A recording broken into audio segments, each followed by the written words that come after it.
What's up, everybody? Coming at you for NFL Week 2, talking about all the games coming up in this upcoming week, and along with my predictions, picks, and some best I like as well. This video is being recorded right after that Bills Rams Thursday Night Football game, so not getting the NFL Week 1 content to fuel this video due to some conflicting time with my vacation schedule, but not to fear because a lot of the times we end up overreacting to Week 1 results, anyways. So shouldn't be too big of an issue with this video at all. As I always say, don't forget to like, subscribe, and comment the video if you're enjoying the content.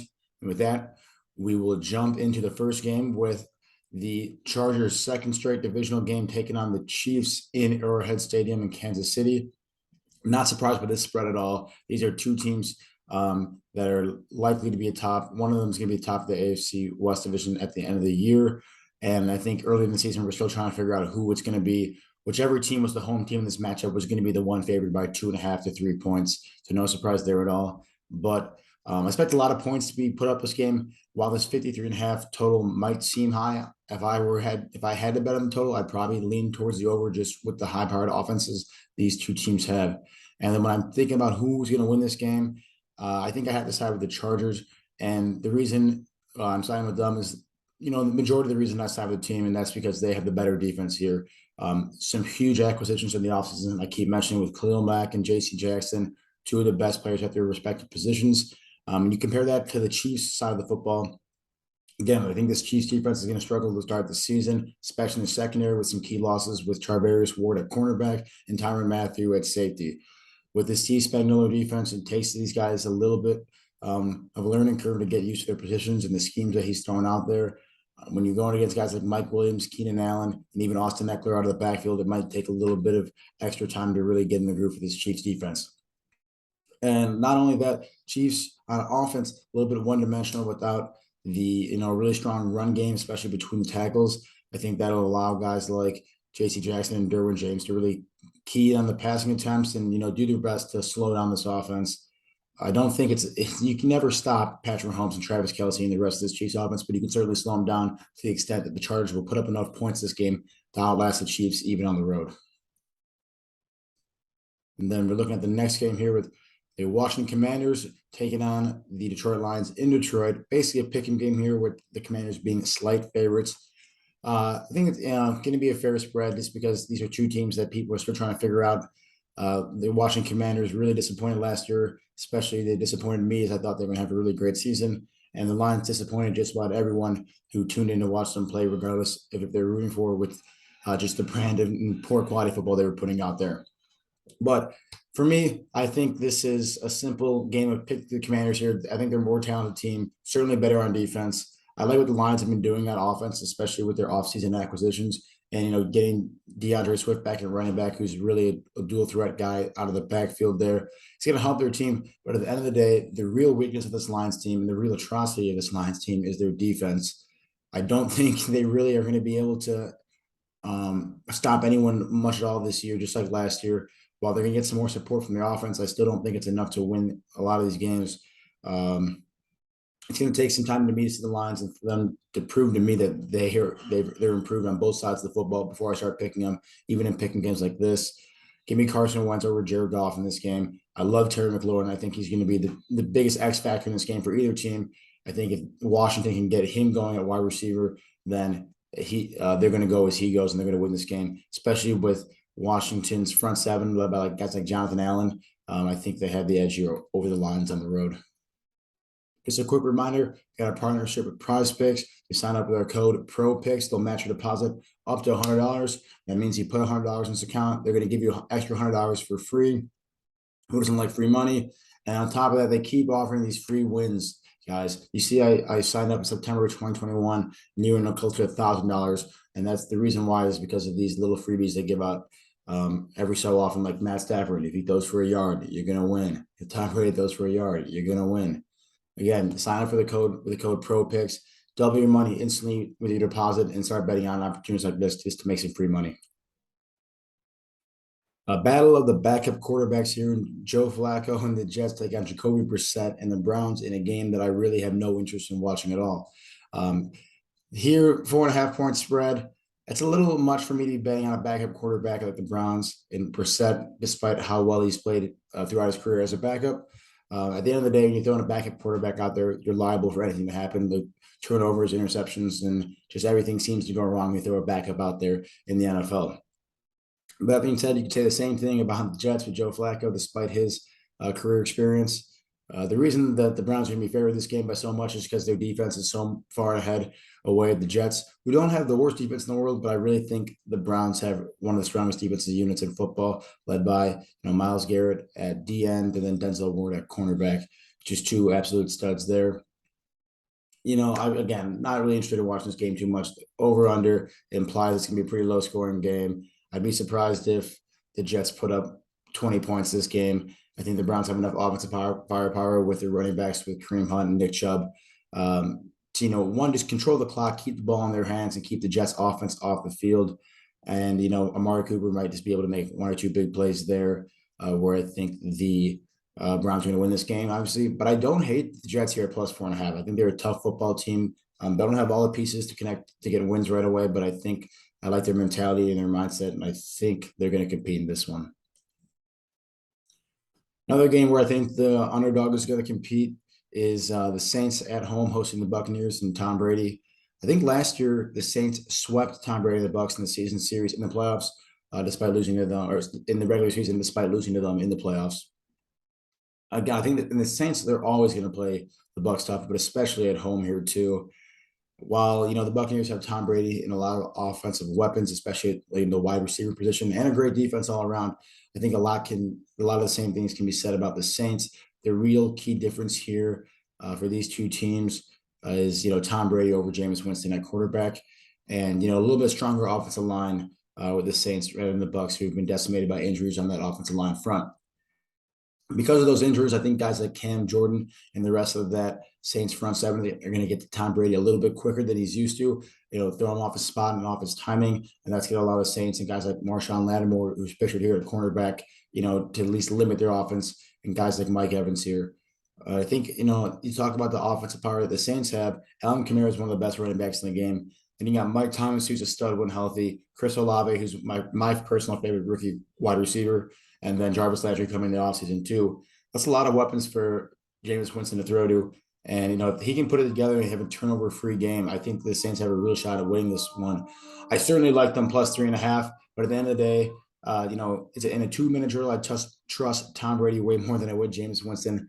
And for that reason, I think that's going to be the difference at quarterback. And I think the Bucs are going to win this one despite being on the road. But I think the Saints keep this game extremely close throughout the whole way through.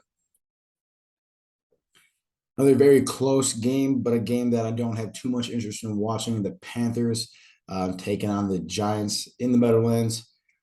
I think these teams are very similar. Teams that had pretty subpar years last year that did a good job in free agency, but especially the draft to rebuild these teams. And they're looking to turn over a new leaf this season. This game is essentially a pick, and they're both -1 away in the money line, so it doesn't really get closer than this in terms of matchups. I think that Baker Mayfield, when healthy, is definitely a serviceable quarterback. And I wouldn't say he's a top quarterback by any means, any stretch of my imagination. But when he's healthy, and if you remember last year, he was playing with a torn shoulder most of the games in the back half of the season when he really struggled. When he's healthy, he definitely is able to allow his team to win games, especially when he's got good guys at wide receiver like DJ Moore and Robbie Anderson there. And Chris McCaffrey out of the backfield, too, is always an incredibly dangerous threat. And then for the Giants, and they made the good moves in the drafts, getting, helps to make good. It's easy to make good moves in the drafts when you have 2 top 10 picks. Drafted Evan Neal at tackle out of Alabama, and then Thibodeaux, the D end out of Oregon. Really good draft picks, in my opinion, and addressed a few key positions that the Giants needed to address. But that being said, I don't know if it's enough to make this team better than the Panthers here. When it all comes down to it in a coin flip game, I'm going to take the team, either one with the better quarterback, and I think that is Baker Mayfield over Daniel Jones, and 2, which is the best X factor player. And in this situation, it's Christian McCaffrey, who is liable to go off for an 80-yard run at any point. Whether he's running the ball on a jet sweep or a toss or in between the tackles, he seems to break off chunk plays better than anyone in football. And even out of the backfield, I've never seen a running back with such smooth route running skills as him. I think he can just do it all. And he really is just an offensive just juggernaut out there in the backfield. I think he's going to be the difference in this game. The Panthers to win this one. This is the one game where I'm going to talk about an actual bet I'm going to make for sure in this week too, as the Patriots come across to Pittsburgh to play the Steelers. Two teams that are very similar, and they are no strangers to the AFC playoff picture in the past 20 years. They really play a very similar style of football with, solid run game and leaning on a solid defense and limiting teams' offensive capabilities, especially the passing game. I see the difference here. The Patriots are, I think they're going to be struggling for some time without Josh McDaniels, who's the longtime offensive coordinator here. Bill Belichick, when he constructs his offenses, he's not going to spend his money on the skill position players. He's not going out and buying top talent quarterback, wide receiver, or running backs. He's going to build his team around a solid offensive line and a solid defense. And that's worked well for them because Josh McDaniels has been able to, take the pieces he's been given and construct a good offense around that. I think that's a very special talent that a lot of guys that are coaching in New England now don't have, especially not Matt Patricia, who's the former defensive coordinator for the Patriots, now the offensive coordinator. I don't think they're going to have enough firepower on offense to really move the ball too much against the Steelers here, and their great defense led by T.J. Watt and Minkah Fitzpatrick out there at safety. And talking about the Steelers on their offensive perspective, I like Mitch Trubisky at quarterback. I think that he's a lot better than people give him credit for. Najee Harris, one of the best young backs in the league, and they have a myriad of weapons at wide receiver with Ricky George Pickens, Deontay Johnson, Chase Claypool is a big go up and get at wide receiver, and then Pat Freiermuth, who had a nice breakout rookie season last year at tight end. So I think there's a lot more offensive weapons for the Steelers to make plays. I don't think the Patriots have enough on offense, especially outside the run game, to really move the ball consistently downfield against the Steelers defense. And for that reason, I really like the Steelers, who are actually the underdog in this game. I have them plus 1.5 here, but more than likely, I'll just take the money line no matter what it is. Don't be surprised if this line moves, though, and the Steelers become the favorite soon enough time, because I think they're going to win this game. I think they're the better team all around. Another divisional matchup on the road for the Colts, this time taking on the Jaguars, who are much improved over the last 2 years, but that's not saying too much because it's hard to be worse than the Jaguars have been in these last 2 seasons. A little bit closer of a game this time than the spread implies against the Texans. They were 8-point favorites at close against Houston. Now they're only 4.5-point favorites against the Jaguars. Nothing new with the Colts here. Like, they're going to play their brand of football, like I keep talking about. Well coached, going to run the ball behind their solid offensive line, and they're going to play really good defense led by Darius Leonard at linebacker. So really good talent all around. Matt Ryan, if he's playing just decent football, turnover-free football, the Colts, with the way they play, should win just about every game. It's really going to rely on Matt Ryan not doing too much, playing within his capabilities, taking what the defense gives him, and obviously handing the ball off to Jonathan Taylor a fair share amount. If the Colts can do that, which I think they will, they're going to win this game. Looking at the Jaguars, though, I really like the moves they made in the offseason. Terron Armstead at offensive tackle, Brandon Sheriff at offensive guard. One of my favorite offseason signings in general, and certainly for the Jaguars this season. Travis Etienne coming back out of the backfield. Him and James Robinson are a nice duo back there to get some offense going. And then some solid wide receivers too. A decent defense. I just don't think they have enough pieces, certainly not this early in the season, to put things together with how many new look players they have in this team. Too early for the Jaguars to start, connecting all the dots and start looking like a real football team yet. Certainly not against a team like the Colts, who are one of the better teams in the AFC and certainly the best team in the division, in my opinion. So I think the Colts win this game, and probably by more than that 4.5 total that you're seeing there. This might be a revenge game for Lamar Jackson and the Ravens. If you remember last year, they went down to Miami on Thursday Night Football and completely laid an egg and got stunned by the Dolphins. But I think it's going to be a little different this time around, especially because this game's playing in Baltimore with the Ravens hosting the Dolphins here. Not much to say. The main story here for me is the Dolphins. I think Tua really struggles against good defenses in his career. I think he has enough talent to carve up subpar defenses, but when he gets and faces elite fronts like the Ravens and their secondary have, he seems to struggle a lot, and I think that's what's going to happen in this game.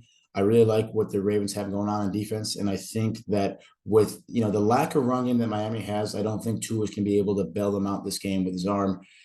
because I just plain and simply, I don't think he's got enough talent to do it. The key to this Dolphins team on the defense side of the football for the last few years has been their secondary and their passing game with, Byron Jones and Xavier Howard leading the two cornerback positions. But that is not too much of a relative advantage in this game because the Ravens don't want to, nor do they need to pass the football to win these games. Lamar Jackson and John Harbaugh are more than content with running the ball 50 times a game if you're going to let them. If they're going to consistently break off 4 to 5 yard runs, they don't care about passing the football. And that's what I love about these guys. They had a really solid offensive line, solid running back, solid schemes. And then when you take into account Lamar Jackson's going to run the ball 10 times a game too for 100 yards, it makes things a lot easier and definitely pads the rushing stats. So because of all that, and especially because I don't think Miami has enough of a pass rush to get to Lamar Jackson in time, he's either going to get his reads downfield, find guys like Rashad Bateman and Mark Andrews, or he can have so much time that his receivers are downfield and he's going to scramble and get a big chunk plays himself. Regardless, I think the Ravens put up enough points to outlast the Dolphins here.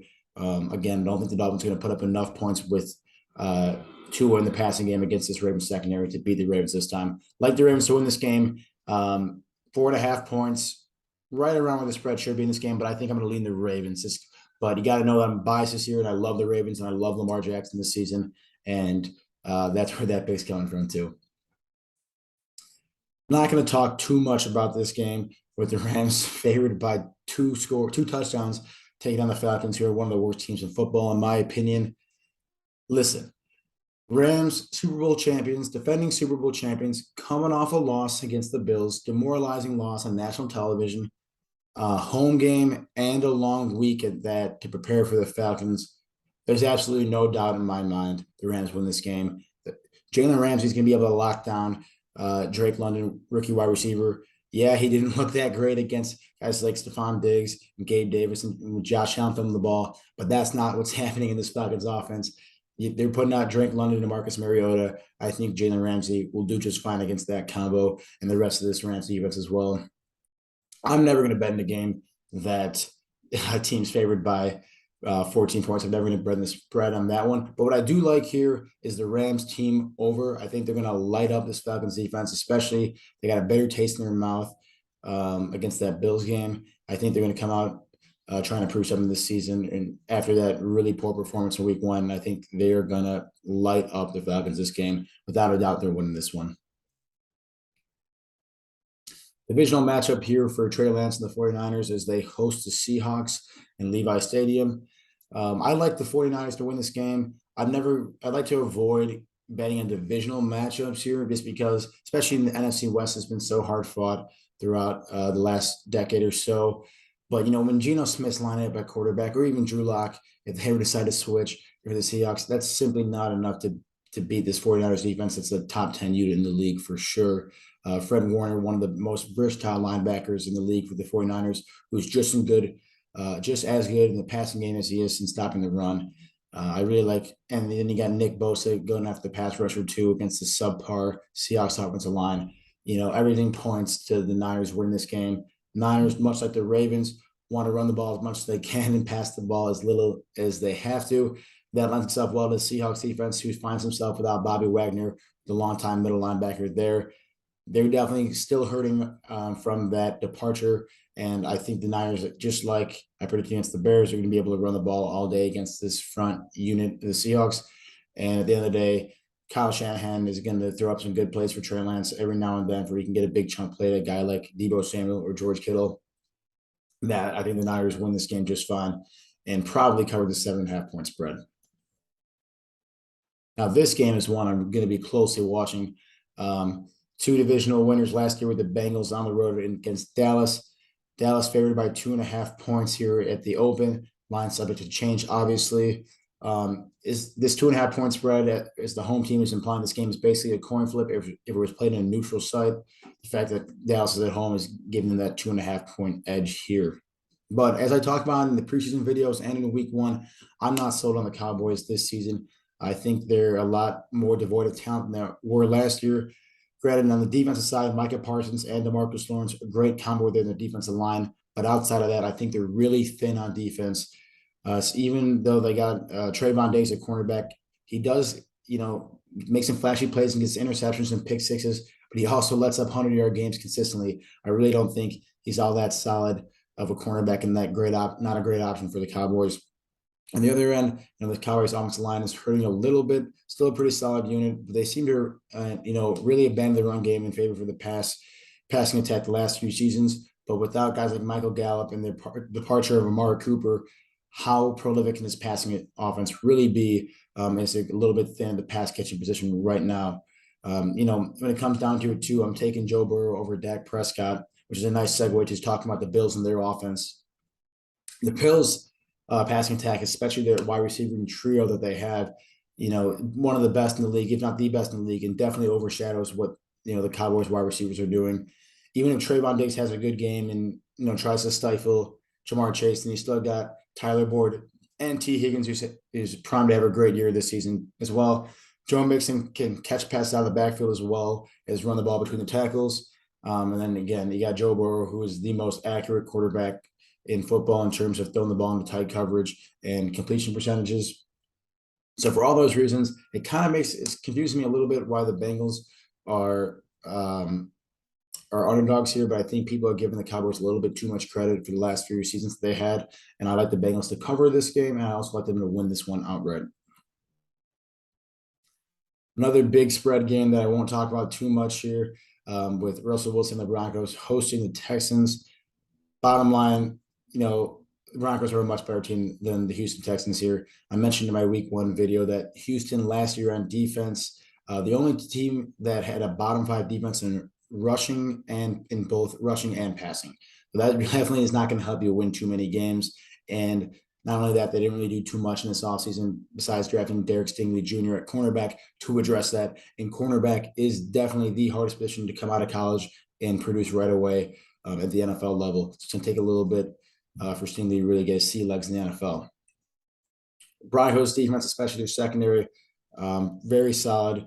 You got guys like Justin Simmons at safety leading that secondary, and that's going to make things tough for Davis Mills. And, his best receiver is Brandon Cooks, who's definitely a solid receiver, but not number 1 talent in the NFL anymore. Broncos with Javonte Williams, guys like Jerry Jeudy, Courtland Sutton, I think we'll be able to put up enough points easily to beat the Texans. 10.5 points, that's implying like a 25-15 game. I think the Broncos can put up a little bit more than that, and I think they can cover this 10.5, but definitely something to be wary about, because once you get into double-digit spreads, something I don't like as much. Another close game for the Cardinals here. They were 3.5-point underdogs to start against the Chiefs. Now they're 2.5-point underdogs against the Raiders in Las Vegas.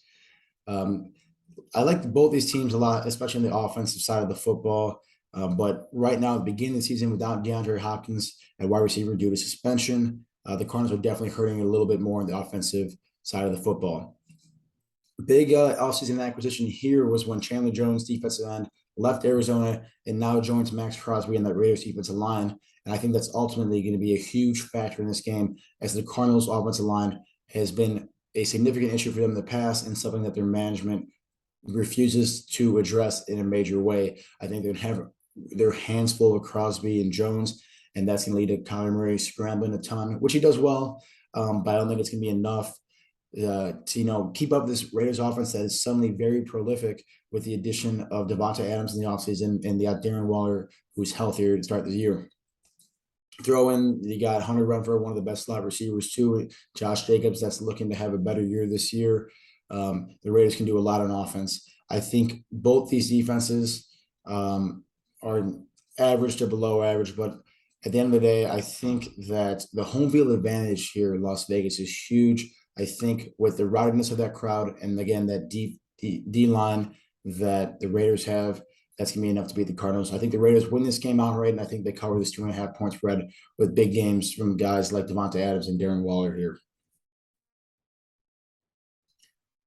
Packers hosting the Bears on Sunday Night Football. Huge favorites, which is no surprise to me, as Aaron Rodgers has and seems to always own the Bears, no matter whether they're playing in Green Bay or in Chicago. I'll say the same points I said about week 1 about the Bears. I don't think they have that solid of an offense. I don't think that Darnell Mooney is the number 1 wide receiver. And through all their offensive inefficiencies and deficiencies, they're going to have a really hard time against this really great Packers defense this year, who just continue to do everything at all levels on the defensive position. Aaron Rodgers, he's the epitome of he will never lose his team a game. He does not throw turnovers. He does not throw picks. He does not make mistakes all that often, especially not against the Bears. The Packers here are going to give the Bears a healthy dose of Aaron Jones and A.J. Dillon, and Rodgers throwing minimally when he has to pick up first downs and when he sees some imbalances in the defense and he checks it at the line.